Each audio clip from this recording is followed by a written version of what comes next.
Hello, and welcome to the 2010 Candidate Forums, sponsored by Johnson County Community College and the League of Women Voters of Johnson County. I'm Janice McMillan with the League of Women Voters. Our candidates are Mike Kiegerl and Kevin King, who are running for the Kansas House in District 23. Our panelists are Melody Blowbaum with Johnson County Community College, Royce Ann Mather with the League of Women Voters of Johnson County, and Seth Putnam with the Kansas City Star. Each candidate has 90 seconds to give an opening statement, and we'll start first with Mr. Kiegerl. Thank you, ladies of the League of Women Voters, for holding these debates. I always enjoy participating. They're very useful. They allow the voters to see what choice they have. And I'm glad that we are doing this again. This is my fourth time and my last time. And I'm Mike Kiegerl. I'm the representative of the 43rd District, which includes Gardner, Edgerton, Spring Hill, and a little bit of Olathe. And I've decided to run for my fourth and last term. And I'm very excited about what is going on in Topeka in the next session. We have major challenges. We're also going to have a new governor and a new administration and new department chairman for all of the agencies in the state, so we are going to be able to address some of the problems that have existed that we could not address in the last couple of sessions, and I want to be part of that particular thing. I am endorsed by over 80 community organizations and businesses and individuals, and if you go on my website you can see who they are, and I am looking forward with a great deal of confidence in this election. Mr. King. Thank you. I want to thank the League of Women Voters and Johnson County Community College for sponsoring these forums. I live in Gardner, and the communities in southwest Johnson County are great places to live and work and raise a family, but a lot of the people are facing pressures from the economic difficulties we've been suffering through in the last years. The need for state services has increased as revenues have fallen and state services have been cut. And the serious issues facing this state demand that our leaders in Topeka come to an agreement on solutions that will protect those most in need while preserving the quality of our schools and growing our state economy. We need leaders who are willing to take responsibility for tough decisions that will be required and not to kick the ball down to local government institutions and forcing them to raise property taxes. Leaders who understand that government is not the problem but part of the solution. Public education is not the enemy but is instead the cornerstone of any great community, and that those needing assistance are not a waste of taxpayer money, but it's a responsibility of a caring and civilized society. If our elected officials work honestly together for the common good, we can overcome the problems we face and build a better future for ourselves, our children, and grandchildren. Thank you. Ms. Blowbaum, would you direct your question to Mr. King first, please? Mr. King, the Kansas Constitution requires that lawmakers make suitable provision for finance of the educational interests of the state. That provision has led to quite a bit of litigation. What would you include in a suitable education as funded by the state? Well, suitable can mean different things to different students. I think for those intending to go into the colleges or universities, a suitable education should prepare them to do so and succeed at it. For those who are going on to a vocational school or something similar, suitable education is going to help them prepare for that by providing those types of vocational courses in schools as well. And the same for people who might be going into other fields such as, music or theater, the arts.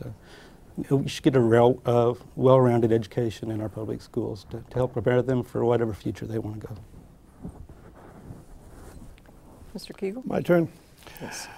The Montoy decision to which you refer came down in 2004, my first year in the legislature. And at that time, we funded public education at the highest level ever.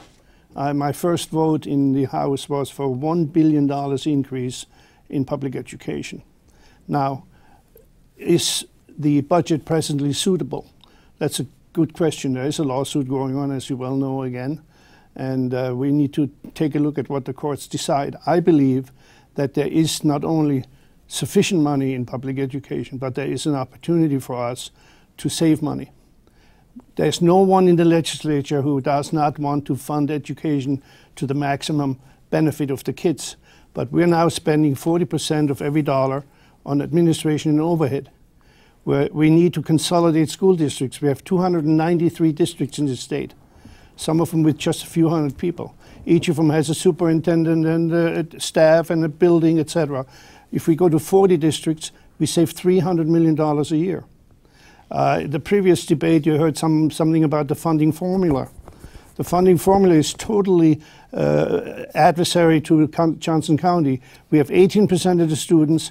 We pay 32% of the tax, and we get back 8%. That's $1 in 4 that we send to Topeka comes back to Johnson County. That's got to change. And finally, the last change that we absolutely need to look at is what we do with unencumbered funds. In 2009, there were $1.4 billion in funds that had not been spent. Thank you. That's money that belongs to the taxpayer. Ms. Mather, to Mr. Kiegerl first. Yes. Do you view the sales tax exemptions as producing a fair distribution of tax burden? And can you name any that you would specifically eliminate? Well, I'm going to say no to the second part of your question, but I believe we need to look at all of them. I believe the sales tax exemptions, we are, I think, 94 of them now. Some of them certainly should be looked at, but it's whose tax you cut. In fact, we were looking at that particular issue in the last session, and the churches came to us immediately. We need that exemption. The Boy Scouts, the Girl Scouts, actually the most ardent people arguing for the exemption were on fuel, on heating fuel. So all of these exemptions have a good reason to be there, but if we were to look at all of them and we were going across the board with a cut, I could support something like that, but I don't think individual cuts should be made because there's a degree of unfairness in that. Mr. King?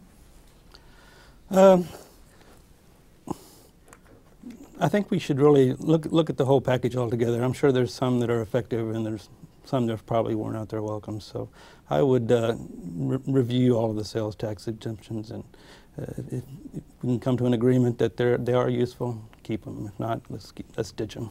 So. Mr. Putnam, your question to Mr. King first, please.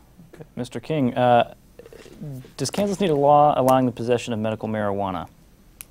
Should Kansas allow it? Mm-hmm.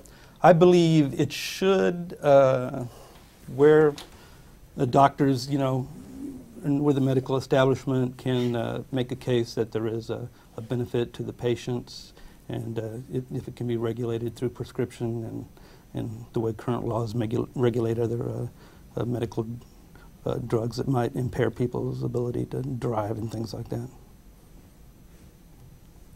Mr. Kiegerl?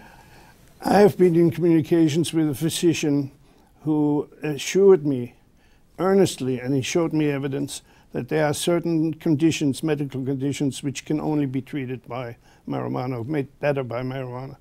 I initially was completely against it because of the possible abuse. Someone goes in with a headache and gets a prescription for marijuana, all of a sudden we are going to have a problem. But I'm coming more and more to the conclusion that if we control it properly, if we control the physicians, the prescriptions, and in those cases where a cancer patient, for example, is suffering beyond comprehension, and this is the only thing that would help, I'm convinced that possibly this is something I can support.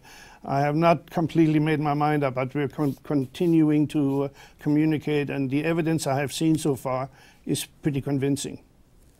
Thank you. Ms. Bobaum, your question first to Mr. Kiegerl.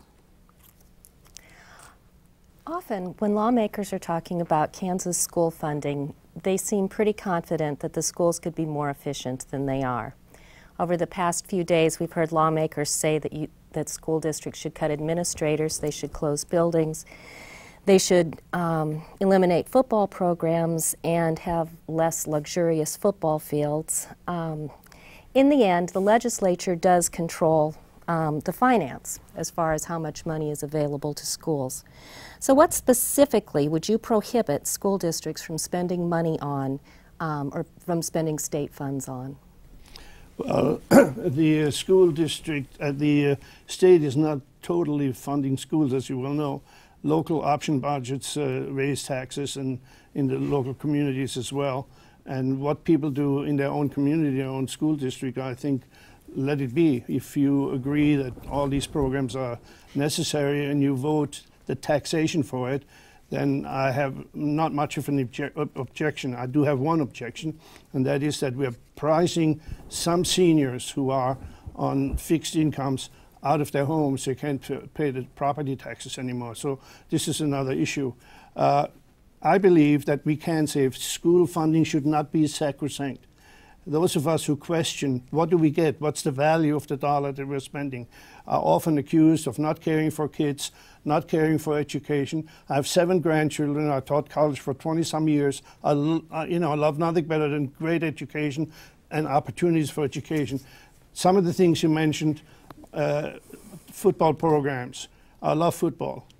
Do we need to spend a lot of money? The pom-pom girls, do we need to spend a lot of money? Is your daughter, your son going to make a living of that particular experience in terms of her profession or his profession?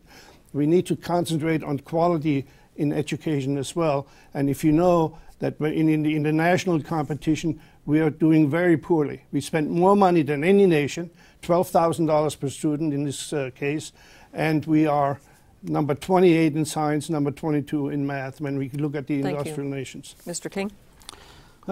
Yeah, there, certain luxurious things, like these shrines to football or something like that, I think are something that the state shouldn't be responsible for putting money into, but would have to come from the local level. They could do this if the voters decided it's that important to them, through the local option budgets to get extra money for things like that, but I don't think it should come out of the state money.